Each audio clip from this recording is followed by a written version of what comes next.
بص يا باشا، انا ولا طالع لابس تيشيرت نادي الزمالك الازرق ولا الابيض. الله يرضى عليكم، انا اطلع البس عادي جدا، وانا ان شاء الله زي ما بقول لكم كده دايما انا متفائل، والزمالك باذن الله هيكسب 2-0 الترجي التونسي، وتعالوا قابلوني. جول! عملها سيف جعفر، عملها الزمالك. الله يا زيزو، الواد خد زيزو، الواد نيمه على الارض قدام ريحه لسيف جعفر، وسيف جعفر ما جلاش. يا باشا هنكسب، يا باشا هنكسب 2-0 والله. اوعى يا زيزو، اوعى يا زيزو، جول! جول! قلت لك 2-0، وهنجيب التالت وهنجيب الرابع كمان. الأميرة السمراء بتنادينا، والله عايزانا، والله عايزانا.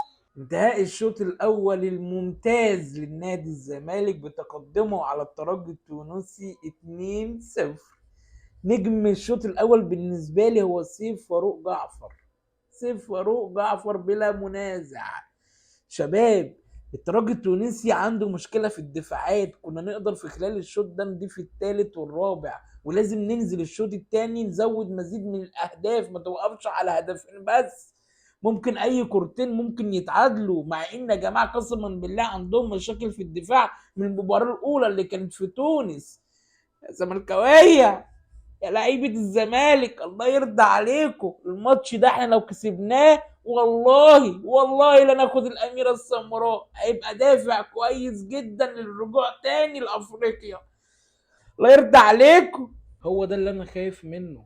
كان عندك فرصة ذهبية في الشوط الأول، بعد ما سجلت جنين كنت هتقدر تسجل التالت والرابع والله. الهدف الأول للترجي، عبد الغني، ربنا يصلح حالك. مش هقول لك اكتر من ان ربنا يصلح حالك ويبعدنا عنك يا شيخ. يا شيخ منك لله.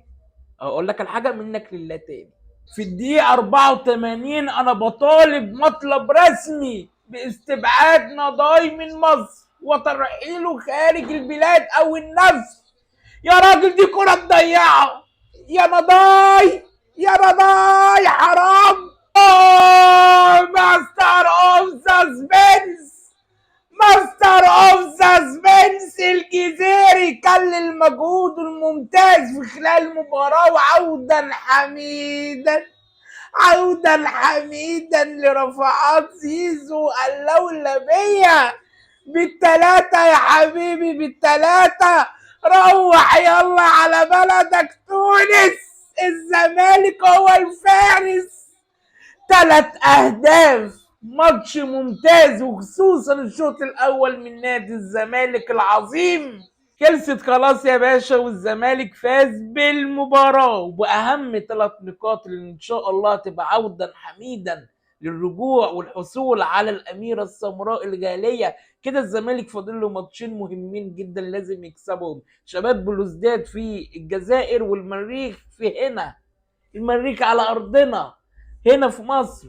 لازم يا شباب الماتشين دول نكسبهم. عجبني جدا في اخر اللقاء الروح بتاعت اللعيبه اتجمعوا وعملوا دايره كده، مش هيلعبوا جميده ولا فتح يا ورده، لا، بيتفقوا، بيدعوا، بيحمدوا ربنا. هي دي الروح اللي احنا محتاجينها، هي دي الروح اللي احنا عايزينها ترجع تاني. عجبني جدا محمد صبحي، عجبني جدا المسلوسي، عجبني جدا زيزو، عجبني جدا الجزيري.